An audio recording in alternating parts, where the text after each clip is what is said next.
Hello students, मैं Shiba Serena हाजिर हूँ आज फिर आपके लिए नई इन्फॉर्मेशन लेकर। और आज जो हम पढ़ने जा रहे हैं, अगर आपने पहली वीडियो देखी है तो आप जानते होंगे कि हम आज मौर्य वंश के बारे में पढ़ने लगे हैं। मौर्य वंश की पूर्ण जानकारी, इम्पोर्टेंट जानकारी, फैक्चुअल जानकारी, सब कुछ आज हम इस क्लास में लेने वाले हैं। तो सबसे पहले जानते हैं मौर्य वंश का समय। 331 BC से 185 BC, 322 BC से 183 BC। तो दो समय हमारे पास दिए गए हैं। कुछ मान्यताओं के अनुसार ये जो पहला वाला समय है ये सही समय है मौर्य वंश का, और कुछ के अनुसार ये दूसरा वाला समय जो है इतना 322 BC से 183 BC का समय जो है कुछ के अनुसार सही है। तो जो भी हो, इनमें से अगर कोई एक ऑप्शन में आता है तो आप जो है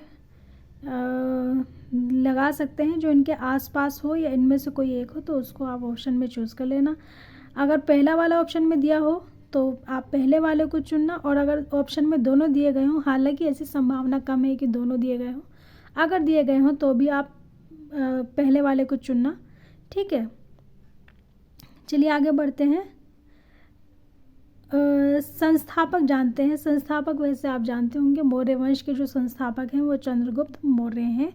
इन्होंने केंद्रीय प्रशासन की शुरुआत की। सबसे पहला इन्होंने क्या काम किया? केंद्रीय प्रशासन की शुरुआत की। फर्स्ट टाइम इन इंडिया केंद्रीय प्रशासन की शुरुआत। इससे पहले तक ये काम किसी ने नहीं किया था।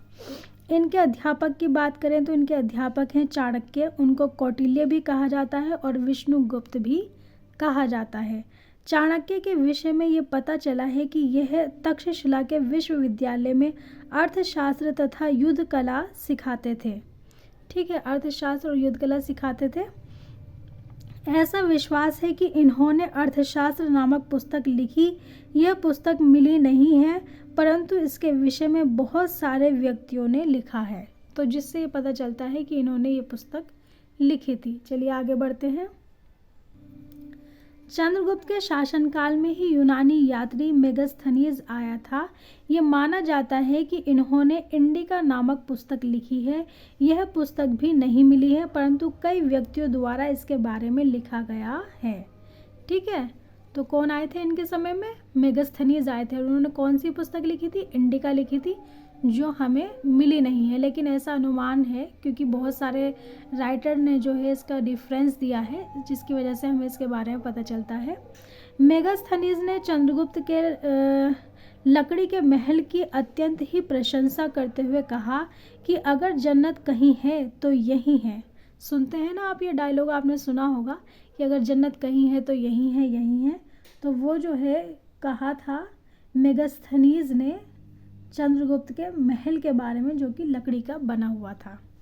ठीक है, चलिए आगे बढ़ते हैं। धनानंद को हराने के पश्चात चंद्रगुप्त मौर्य ने उसकी पुत्री से विवाह कर लिया था। ठीक है, उसकी पुत्री से विवाह किया था, तो इस पर भी विवाद सा रहता है। कोई कहते हैं उनकी बहन थी और कोई कहते हैं पुत्री थी। तो हमारी जानकारी में वह उनकी पुत्री थी। ठीक है, तो आप जो है पुत्री को सही मानकर चलिए। सिकंदर के सेनापति सेल्यूकस निकोटर को भी चंद्रगुप्त मौर्य ने हराकर उसकी पुत्री से विवाह किया था। तो एक विवाह तो किया था धनानंद की पुत्री से, और दूसरा विवाह किया था सिकंदर के सेनापति सेल्यूकस निकोटर को हराया था, तो उसकी पुत्री से विवाह किया था, जिसका नाम था हेलेना। क्या नाम था? हेलेना नाम था। इस विवाह में चंद्रगुप्त को अफगानिस्तान, गंधार और हेरात मिले थे। मिलता है ना दहेज में सामान, तो इस तरीके से इनको क्या क्या मिला था? अफगानिस्तान, गंधार और हेरात। ठीक है, चलिए आगे बढ़ते हैं। कबीले के सरदार को हराकर पंजाब में हरियाणा तक अधिकार किया। फिर कबीले के सरदार की लड़की से भी शादी कर ली। ठीक है, तो ये विवाह कर करके जो है अपने स्थान को ज़्यादा से ज़्यादा बढ़ा रहे थे, ऐसा प्रतीत हो रहा है। अपने अंतिम समय में चंद्रगुप्त ने जैन धर्म को अपना लिया था। राजपाट छोड़कर वह श्रवण बेलगोला कर्नाटका चले गए तथा संथारा ले लिया, यानी इनकी मृत्यु जो है अंत में वहीं पर हुई। श्रवण बेलगोला चले गए थे। और ये जगह जो है कर्नाटक में है और वहाँ पर संथारा ले लिया था। अगर आपने मेरे साथ जैन धर्म और बौद्ध धर्म वाला जो चैप्टर है वो पढ़ा है, नहीं पढ़ा है तो आप पीछे जाके पढ़ सकते हैं, उसमें आपको पता चल जाएगा कि संथारा क्या होता है। ठीक है। जैन धर्म को अपनाने में भद्रबाहु ने उनकी सहायता की थी। किसने सहायता की थी? भद्रबाहु ने सहायता की थी। संथारा पर ही चंद्रगुप्त मौर्य की मृत्यु हुई, यानी संथारा करते करते ही वो मृत्यु को प्राप्त हो गए। ठीक है। उसके बाद उनके जो बेटे थे बिंदुसार, उनके हाथ में शासन आया। बिंदुसार का जो समय है 298 BC से 273 BC का बताया गया है। ठीक है। हु हैज़, अच्छा, तो बिंदुसार के बारे में क्या बताया गया? Who has same victories in south India. Syria के राजा एंटीओकस फर्स्ट ने अपने राजदूत डाइमेकस को बिंदुसार के दरबार में भेजा। इथीनियस नामक यूनानी लेखक के अनुसार बिंदुसार ने एंटीओकस को पत्र लिखकर यूनानी मीठी शराब, सूखे अंजीर तथा एक दार्शनिक यानी सोफिस्ट की मांग की थी। ठीक है। फिर क्या हुआ? राजा एंटीओकस फर्स्ट ने मीठी शराब तथा सूखे अंजीर तो भेज दिए, परंतु दार्शनिक भेजने से इनकार कर दिया। इसके पश्चात भारतीयों ने खुद शिक्षा क्षेत्र को अब आगे बढ़ाया। फिर उन्हें क्या लगा कि भाई हम दूसरों से क्यों मांगे, हम खुद ही अपने शिक्षा क्षेत्र को आगे बढ़ाए। फिर उसके बाद आए महान अशोक। महान अशोक का समय जो है 269 BC से 232 BC दिया गया है। अभिलेख की शुरुआत की, आगे चलकर पूरे विश्व में यह तरीका प्रचलित हुआ। इन्होंने अभिलेख लिखवाने की शुरुआत की, आगे पूरे विश्व में जो है इस तरीके को अपनाया गया, अभिलेख जो है वो लिखे जाने लगे। इन्होंने शिलालेख भी शुरू किया था। शिलालेख मेजर रॉक पे लिखे जाते थे और माइनर रॉक पे भी लिखे जाते थे। तो जो शिलालेख था इन पर जो मेजर रॉक थे इन पर बड़े संदेश होते थे और जो माइनर रॉक थे इन पर छोटे संदेश होते थे। ये तो अंडरस्टूड है कि भाई जो बड़ा रॉक होगा उस पर बड़े संदेश होंगे, छोटा होगा तो छोटे संदेश होंगे। फिर उन्होंने स्तंभ भी लगवाए थे, उसके बारे में भी जानकारी मिलती है। स्तंभ थे, 11 स्तंभ बनवाए जो इन्होंने लगवाए थे, 11 स्तंभ। 9 भारत में, 2 नेपाल में। क्या है? 9 भारत में और 2 नेपाल में। दिल्ली के स्तंभ जो हैं वो कहाँ पर हैं उनके बारे में अगर देखें तो एक है कुतुब मीनार में और एक है फिरोज शाह कोटला मैदान में। तो कुतुब मीनार वाला जो है फिरोज शाह तुगलक ने लगवाया था। किसने लगवाया था? फिरोज शाह तुगलक ने लगवाया था। यह स्तंभ फिरोज शाह तुगलक ने यूपी, मेरठ तथा पारन बिहार से मंगवाए थे। अच्छा, ये कहने का मतलब ये है कि जो 11 स्तंभ थे उनमें से जो कुतुब मीनार वाला स्तंभ है वो फिरोज शाह तुगलक ने मंगवाकर कुतुब मीनार में लगवा दिया था। ठीक है। किसने? फिरोज शाह तुगलक ने कुतुब मीनार के परिसर में लगवा दिया था। और दूसरा है फिरोज शाह कोटला मैदान में, ये फिरोज शाह तुगलक ने लगवाया था। किसने? फिरोज शाह तुगलक ने लगवाया था। ठीक है। लेकिन ये हैं किसके थे? ये किसके? अशोक के थे। ठीक है। चलिए आगे बढ़ते हैं।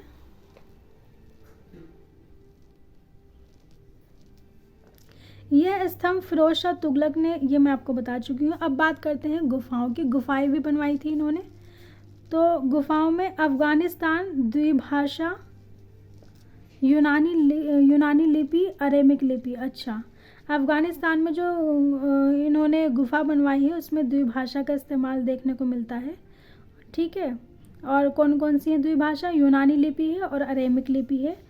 फिर नेपाल में इनकी गुफा मिली है, वहाँ पर भाषा प्राकृत तथा लिपि ब्राह्मी है। पाकिस्तान में मिली है, वहाँ प्राकृत भाषा है और लिपि खरोष्ठी है। भारत में मध्य प्रदेश में मिली है, यहाँ भाषा प्राकृत तथा लिपि ब्राह्मी है।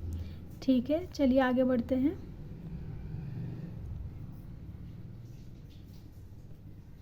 ब्राह्मी लिपि पहली बार जेम्स प्रिंसेप द्वारा समझी गई। इसे समझे जाने के पश्चात ही पता चला कि देवनाम पियदसी अर्थात भगवान को बहुत प्रिय यह अशोक का नाम था। इसी नाम से उनका कई स्थान पर उल्लेख है। ठीक है। 1915 में हमें 4 माइनर रॉक यानी कि जो शिलालेख हैं वो मिले। इन पर देवनाम प्रियदर्शी राजा अशोक लिखा था। क्या लिखा था? देवनाम प्रियदर्शी राजा अशोक लिखा था। और वो 4 रॉक कौन कौन से हैं? मस्की कर्नाटक में, गुर्जर मध्य प्रदेश में, उदयगुलम आंध्रा में, नेटूर, ठीक है, नेटूर ये भी आंध्रा में है। तो ये 4 थे। परंतु इन पर अशोक ने स्वयं अपना नाम नहीं लिखवाया था, बल्कि ये अशोक के शासन के बाहर थे। कहाँ थे? अशोक के शासन के बाहर थे। ठीक है, चलिए आगे बढ़ते हैं। अशोक शासक बनने से पहले उज्जैन तथा तक्षशिला का गवर्नर था। ठीक है, याद रखना है आपको।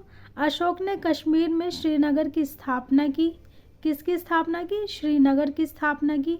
राज्य अभिषेक के 9वें वर्ष अर्थात 261 ईसा पूर्व में अशोक ने कलिंग पर आक्रमण किया। यह आपको याद रखना है, इम्पोर्टेंट है। कलिंग पर कब आक्रमण किया? अपने राज्याभिषेक के 9वें वर्ष अर्थात 261 ईसा पूर्व में।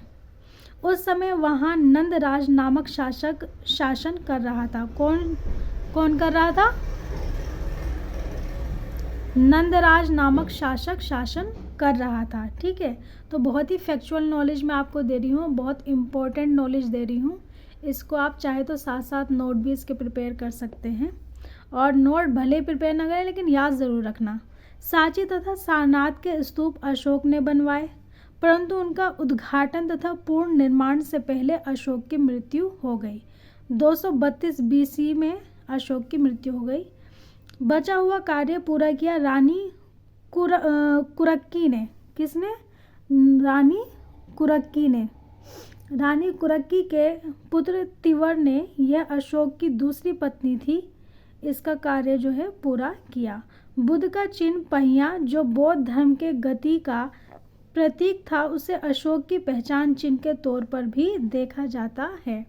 ठीक है, ये एक फैक्चुअल जानकारी है और वैसे आपके समझने के लिए भी है कि बुद्ध का चिन्ह जो है पहिया जो बौद्ध धर्म के गति का प्रतीक था, उसे अशोक की पहचान के चिन्ह के तौर पर भी देखा जाता है। अच्छा, आपको मैंने शायद बताया नहीं कि अशोक जो थे उन्होंने अपने जीवन में बौद्ध धर्म को अपना लिया था और उसका खूब प्रचार प्रसार किया था। इसीलिए जो है ये बौद्ध का जो चिन्ह है पहिया वो अशोक से जोड़कर देखा जाता है। सारनाथ जहाँ बुद्ध ने अपना पहला उपदेश दिया था, वहाँ पर एक स्तंभ बनवाया जिस पर एक पहिया यानी धर्म चक्र का प्रतीक है जो वो लगवाया। उस पर 4 शेर अलग अलग दिशा में मुंह करके बैठे हैं जो शक्ति तथा अशोक के प्रशासन की तरह बौद्ध धर्म का चारों दिशा में प्रचार की बात को दर्शाते हैं। ठीक है, तो आप जानते ही हैं कि ये अशोक के चिन्ह के रूप में देखे जाते हैं। 4 शेर होते हैं, अलग अलग दिशा में मुंह करके बैठे होते हैं, तो वो क्या है? अशोक के चिन्ह के तौर पे देखे जाते हैं जो अशोक ने लगवाए थे।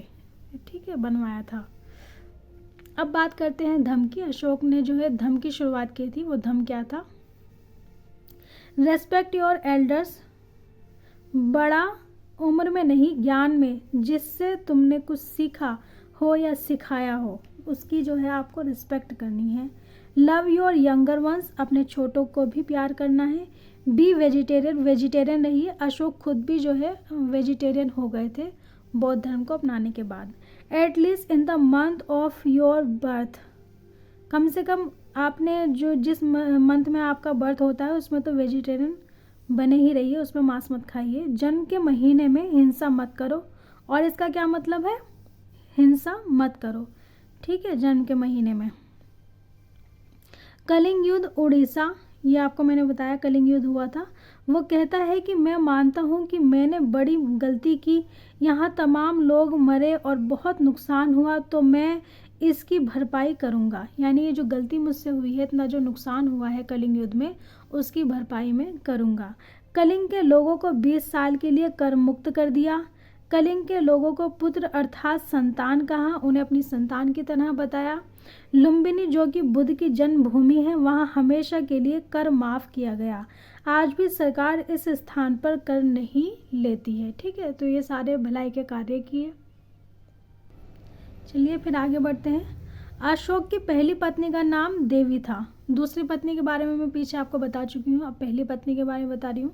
पहली पत्नी का नाम देवी था, ये भी बौद्ध धर्म को मानती थी। इनके पुत्र का नाम महेंद्र तथा पुत्री का नाम संघमित्रा था। अशोक, महेंद्र तथा संघमित्रा तीनों ने बौद्ध धर्म को फैलाया। यानी कि अशोक ने खुद तो फैलाया ही बहुत ज़्यादा, अशोक ने बौद्ध धर्म का प्रचार किया।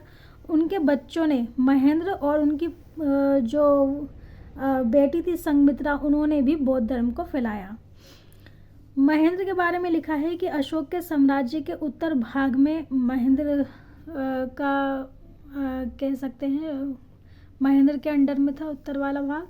और संघमित्रा के बारे में है कि अशोक के साम्राज्य के दक्षिणी भाग में संघमित्रा ने बौद्ध धर्म का प्रचार किया।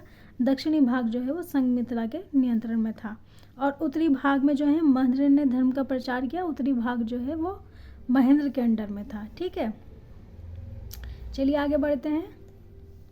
अशोक द्वारा उत्कीर्ण कराए गए अभिलेखों में उसकी एक ही रानी कारुवाकी, जिसका पीछे मैंने वर्णन किया था, का उल्लेख मिलता है।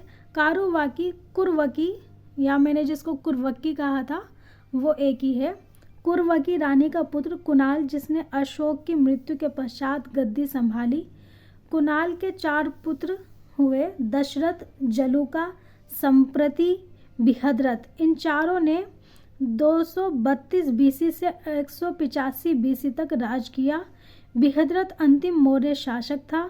पुष्यमित्र शुंग ने, जो इनका सेनापति था पुष्यमित्र शुंग, उसी ने विदर्थ की हत्या कर शुंग वंश की नींव रखी थी। ठीक है, तो यहाँ पर जो है मौर्य काल का अंत होता है।